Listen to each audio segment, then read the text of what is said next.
Hadley had known her parents were difficult. She had spent 28 years navigating their particular brand of conditional love, the kind that arrived with requirements attached and withdrew without warning when those requirements weren't met. She had learned to manage it. She had built a life around it. She had even, in her more optimistic moments, believed that marriage might soften something in them, that watching their daughter choose a person and commit to that person in front of everyone they knew might produce a version of her parents that could simply be happy for her. She had been wrong about that. Her husband Cole had come from a different kind of family, working class, genuinely warm, the kind of people who showed up without being asked and stayed without needing to be thanked.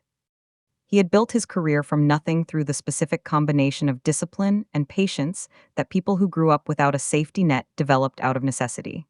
He was not flashy. He was not impressive in the ways Hadley's parents measured impressiveness. He was, in every way that actually mattered, exceptional. Her parents had chosen the wedding reception to make their assessment known. Her dad had taken the microphone, the same microphone that had just carried their vows, and had delivered a toast that the 120 guests in that room were going to remember for a very long time. He had questioned Cole's finances. He had questioned his background. He had suggested, in the careful language of someone who wanted deniability while ensuring maximum impact, that Hadley had made a choice her family couldn't fully support. Cole had sat at the head table and absorbed every word without moving. Hadley had watched him do it and had seen something in his expression that she recognized, not humiliation, not anger, not the public devastation her parents had been aiming for. Calculation. 92 days later, she understood what he had been calculating.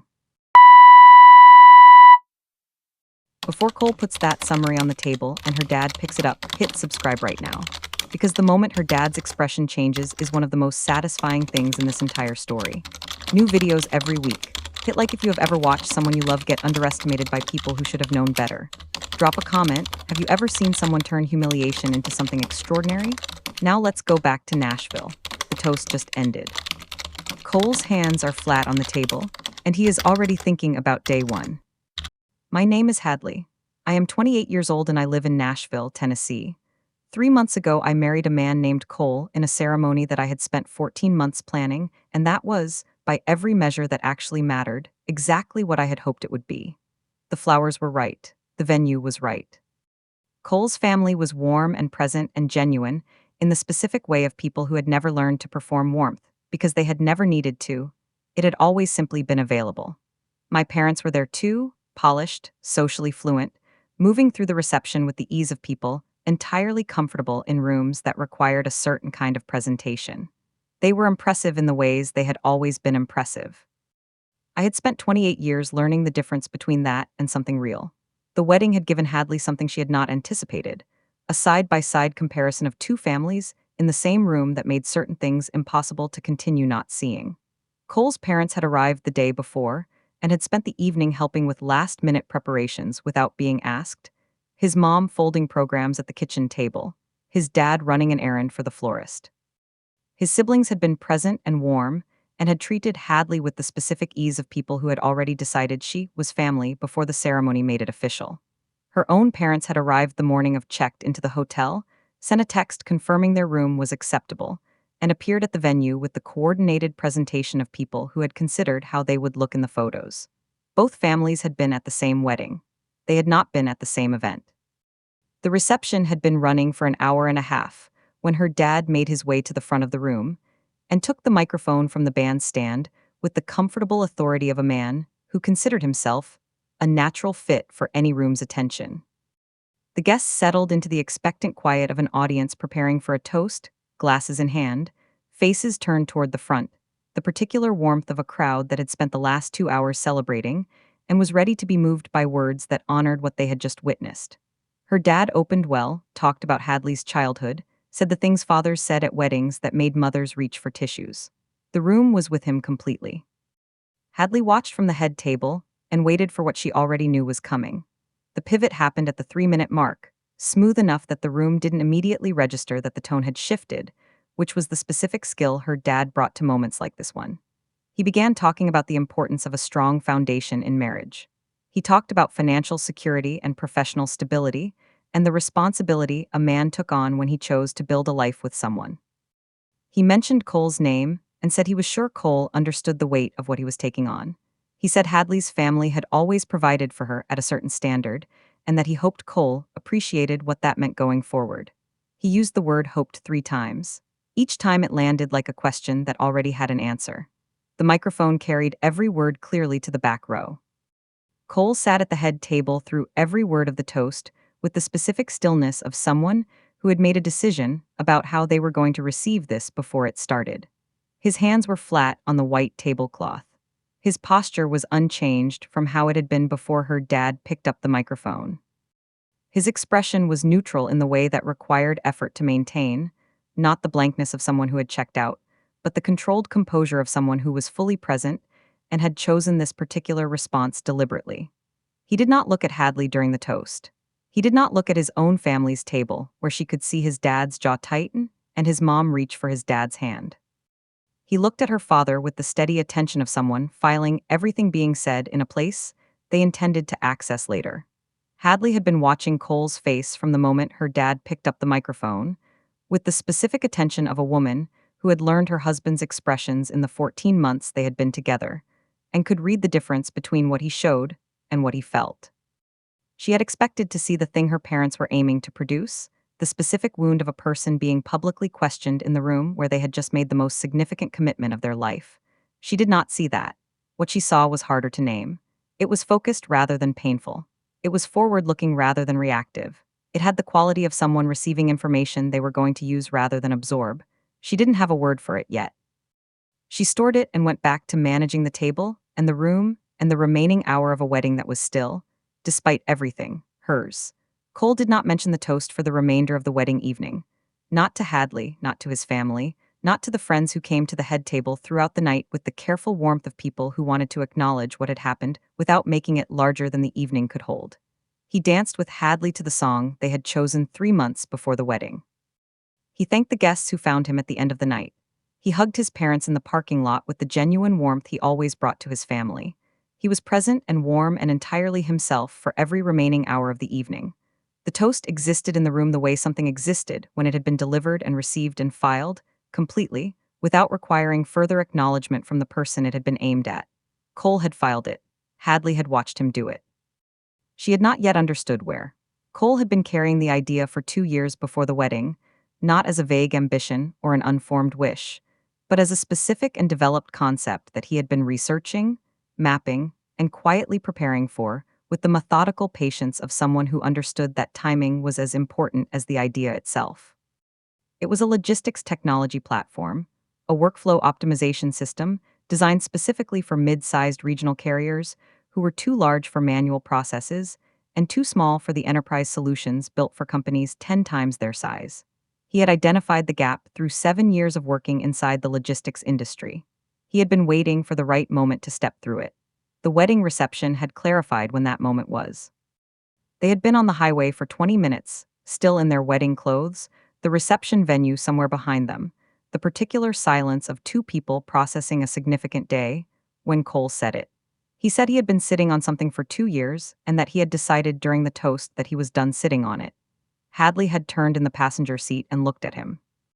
He had kept his eyes on the road and told her about the platform, the concept, the gap it addressed, the work he had already done in his evenings and weekends over the past 18 months. He said he was going to build it properly now.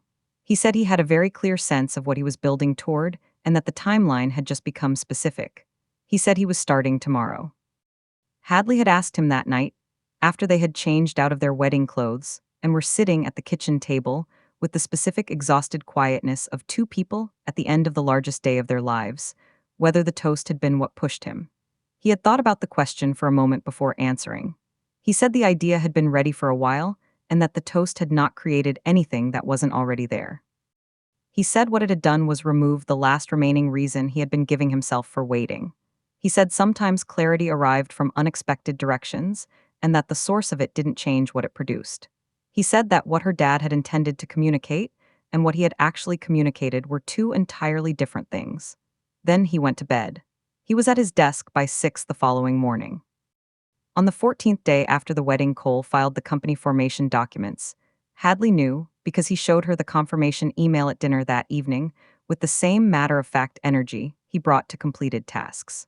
The company was registered as ClearPath Systems LLC, a name he had chosen 18 months earlier and had been holding until the filing was real. He had also, sometime in the preceding 2 weeks, finalized a conversation that had been running for 6 months with a technical co-founder named James, a software engineer he had met through the logistics industry, whose specific skill set addressed the exact technical gap Cole's operational knowledge didn't cover. James had said yes. The equity split was already documented. The company existed. Day 14 had produced something that Day 1 had only been a decision about. The beta version of the platform went live internally on day 31, functional enough to demonstrate the core workflow, stable enough to put in front of real users without apology. Cole had 3 pilot clients lined up, regional carriers he had relationships with from his industry years, companies whose pain points he understood specifically because he had watched them navigate those pain points from the inside. He showed Hadley the platform on a Wednesday evening, walked her through the interface, explained the workflow logic, demonstrated the specific problem it solved in the specific way it solved it. She had asked questions and he had answered all of them. 2 of the 3 pilot clients signed letters of intent that same week. The third signed 4 days later. Day 31 had a foundation. The first enterprise contract arrived on day 58, a regional logistics company based in Memphis that had been part of Cole's pilot program and had seen enough in the first 3 weeks to move from letter of intent to signed agreement. Hadley was at her desk when Cole forwarded her the executed contract, no message attached, just the document. She opened it and read through it and found the contract value on the 3rd page. She sat with the number for a long time. It was the kind of number that reframed things, not enormous by the standards of large enterprise software, but significant enough that it represented something real and immediate and growing. She closed the document and went to find Cole in his home office. He was already on a call with James. She stood in the doorway until he saw her and she held up the printout. He nodded once and kept talking. The venture capital firm had passed on Cole's concept 8 months before the wedding, a standard form rejection that had arrived 3 days after a promising first meeting, and had said the market timing wasn't right and the team wasn't yet complete. Cole had filed the rejection without drama and had continued his evening and weekend work without adjusting his assessment of the idea. On day 79, a partner from that same firm sent him an email. They had seen the Memphis contract announcement through an industry contact, had looked into ClearPath, and wanted to reconnect. Cole forwarded the email to Hadley with 3 words in the subject line. They came back. She read it twice. Then she went to the kitchen and made coffee and thought about the expression on Cole's face during the wedding toast, the specific forward-looking quality she had seen and hadn't yet been able to name. She was beginning to understand it. Hadley had not been a passive observer of the 92 days. She had been present and attentive and genuinely invested in what Cole was building in a way that went beyond spousal support into the specific engagement of someone who found the work itself interesting and wanted to understand it properly. She had asked questions when he was available to answer them and had held her questions when he wasn't. She had managed more of the household logistics during the weeks when his hours were long without making the management of them something that needed to be acknowledged. She had watched a man she had married partly on the basis of who she believed he was to discover who he actually was, and had found that the discovered version was considerably larger than even her estimate had accounted for.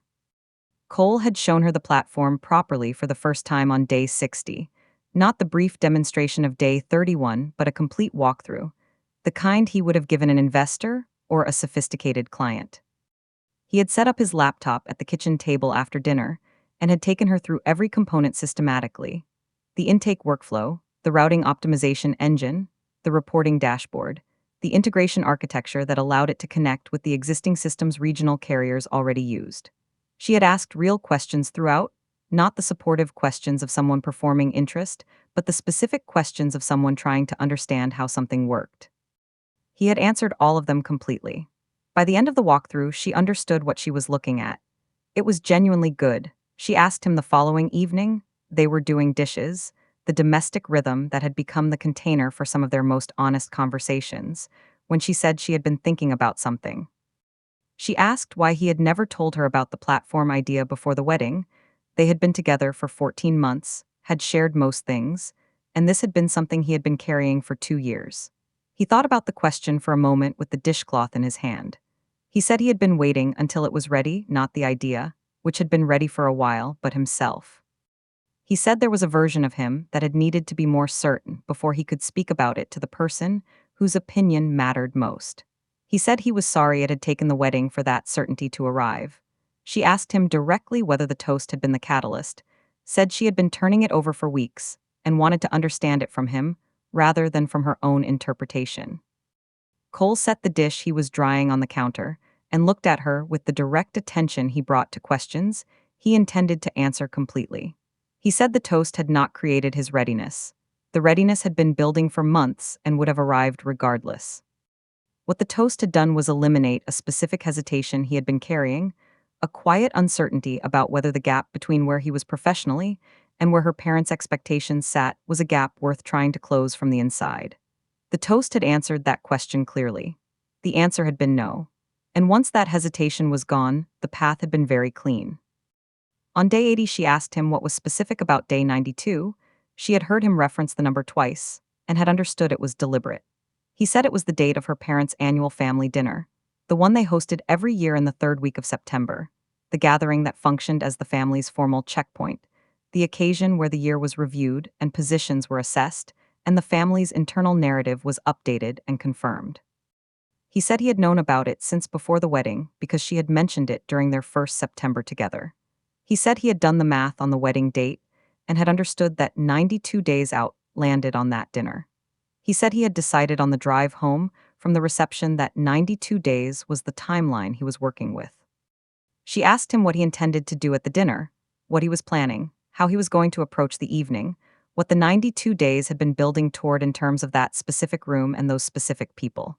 Cole looked at her for a moment before answering. He said he wasn't planning anything dramatic, no confrontation, no prepared speech, no moment engineered for impact. He said he intended to be honest about where things stood with the company because he was always honest about where things stood. He said if her dad made a comment about his work, which he expected he would, because her dad made comments about his work at every family gathering, he would respond with accurate information. He said accurate information delivered clearly was all he had ever needed.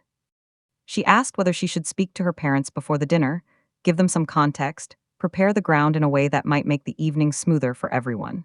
Cole looked at her with the specific warm directness he used when he wanted to be honest without being blunt. He said he appreciated the instinct, that it came from a real place, and he understood it. He said he did not think advanced preparation was necessary or helpful in this case. He said her parents had formed their assessment of him in the absence of accurate information, and that the accurate information was now available and would speak for itself when it was presented. He said that introducing the information through a third party before the dinner would dilute something that needed to arrive directly. He said, "Let me take care of it."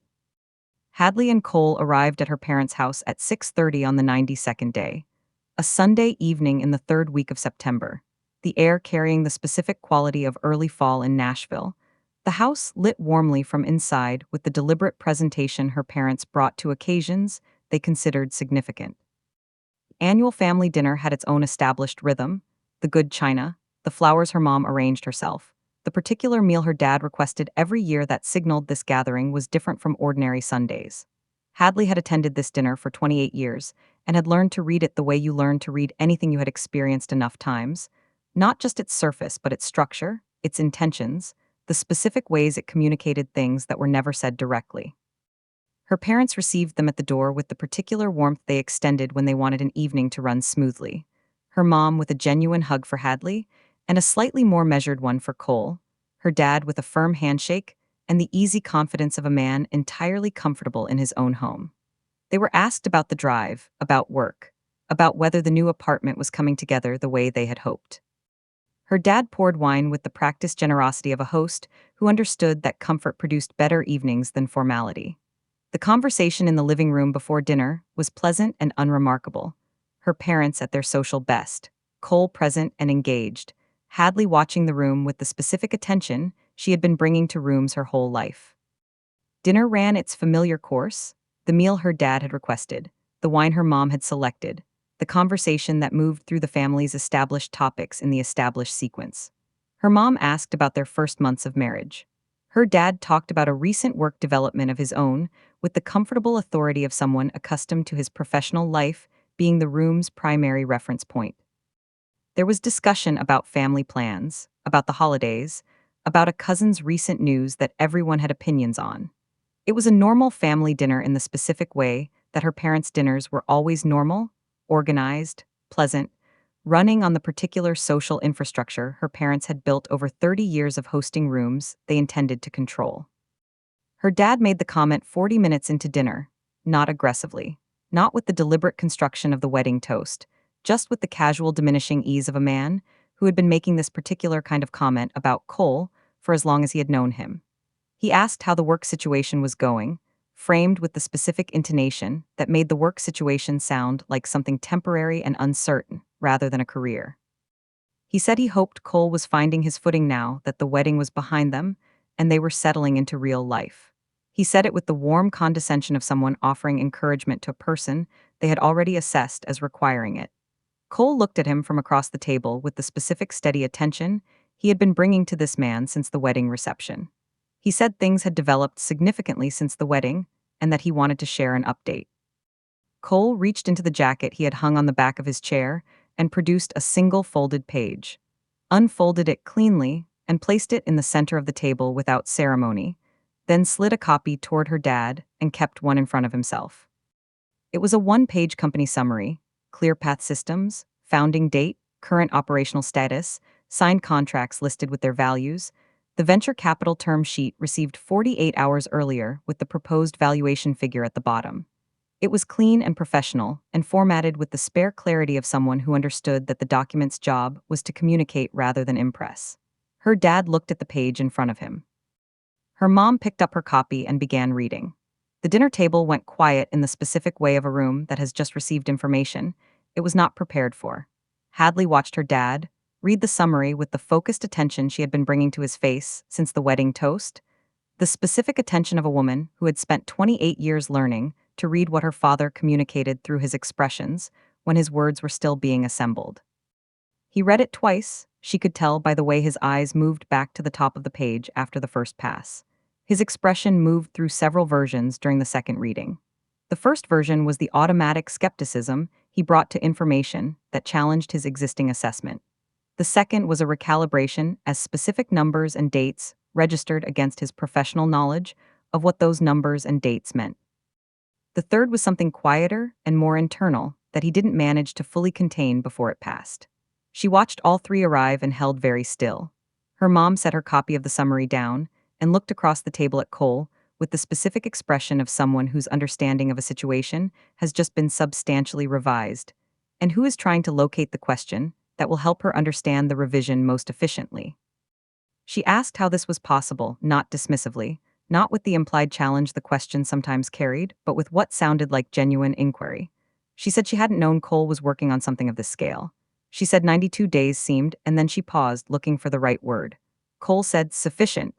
He said it without drama, without the performance of vindication, in the same even tone he had used throughout the entire dinner. He said he had had a clear sense of what he was building toward, and that clarity tended to accelerate things considerably. Her dad set the summary down after his second reading and looked at Cole with the specific expression of a man who had arrived at a question he needed answered before he could fully process what the document in front of him represented. He asked why Cole hadn't mentioned any of this earlier: the platform, the development work, the pilot clients, any of it. He said he had not been aware Cole was building something of this nature, and that he would have liked to know. Cole looked at him steadily and said he preferred to let results speak rather than intentions, that he had found over the years that a completed thing communicated more accurately than a described one. He said he had wanted to share an update when the update was worth sharing. He said 92 days had produced an update worth sharing. Her mom turned to Hadley at some point during the silence that followed Cole's answer, the specific turn of a woman who needed to recalibrate something and had chosen her daughter's face as the place to do it. It was not a simple look. It carried the accumulated complexity of 28 years of a mother-daughter relationship that had always contained more management than honesty, the look of someone who was revising an assessment they had been confident in and was not entirely sure what to replace it with. Hadley held her mom's gaze without filling the silence it created. She did not offer reassurance. She did not soften the moment with a redirect or a subject change. She simply held eye contact, and let her mom sit in the revision for as long as it required. Her dad looked at the summary one more time before speaking, the third time his eyes had moved across the page, each pass apparently producing something different from the previous one. He set it down and said the valuation figure was impressive. He said it in the tone of a man making a professional assessment rather than a personal one, the register he used when he wanted to communicate that he was evaluating rather than conceding. Cole said he appreciated that and that he hoped the figure provided useful context. He said it without irony and without the performance of satisfaction that the moment might have justified. He said it the way he said most things, directly, without decoration, in the specific register of someone who had moved past needing the acknowledgement and was simply receiving it as information. Hadley watched her parents process the summary across the dinner table and understood something about Cole that she had been assembling in pieces for 92 days and was only now seeing completely. He had not built ClearPath systems to humiliate her parents. He had not spent 92 days working with the energy of someone executing a revenge plan. She would have recognized that energy, and it had not been present in him for a single day of the process. He had built it because it was the right thing to build, and because the toast had clarified his timeline. The fact that it was now sitting on her parents' dinner table on day 92 was not the point. The company was the point. Everything else was simply accurate information arriving at an accurate moment. Her dad extended his hand across the dinner table toward Cole, not immediately, not in the first wave of processing, but in the considered moment of a man who had arrived at a position and was committing to it. It was a firm handshake, the specific handshake of a man who respected demonstrated results, even when the demonstration had arrived in a form he hadn't anticipated. Cole shook it with the easy, unhurried warmth he brought to most things, no pause before accepting it, no performance of magnanimity, no signal that the gesture carried the weight it might have carried from someone who had needed it. He shook the hand of his wife's father the way he would have shaken any colleague's hand. Hadley watched it happen from across the table and felt something in the room permanently rearrange itself. They drove home through the Nashville evening, the city lights coming up as they got closer to their apartment, the windows down slightly, the comfortable quiet of two people who had just been through something significant and were giving it the space it deserved before speaking about it. Hadley asked him how he felt. She asked it simply, not as a check-in for her own benefit, but as a genuine question directed at a person she wanted to understand completely. Cole drove for a moment before answering. He said he felt the same way he had felt on the wedding night, clear. He said the dinner had confirmed something he had already known, and that confirmation, while useful, had not changed anything about where he was or where he was going. He said he was ready for tomorrow. Hadley looked at the city through the passenger window and thought about the expression she had seen on Cole's face during the wedding toast, the specific quality she had observed and stored and carried for 92 days without being able to name it properly. She had tried several words over the course of those days: focused, resolved, calculating, patient. None of them had been quite right. None of them had captured the specific combination of qualities she had seen in the man sitting beside her at the head table, while her father's words traveled to the back row of their wedding reception. She looked at the Nashville skyline and thought about the summary on her parents' dinner table, and the handshake, and the drive home and Cole saying he felt clear. She found the word finally and completely. What she had seen on his face during the toast was not anger and not humiliation and not calculation. It was ready. He had been ready before her father finished speaking. He had simply been waiting for the right morning to begin.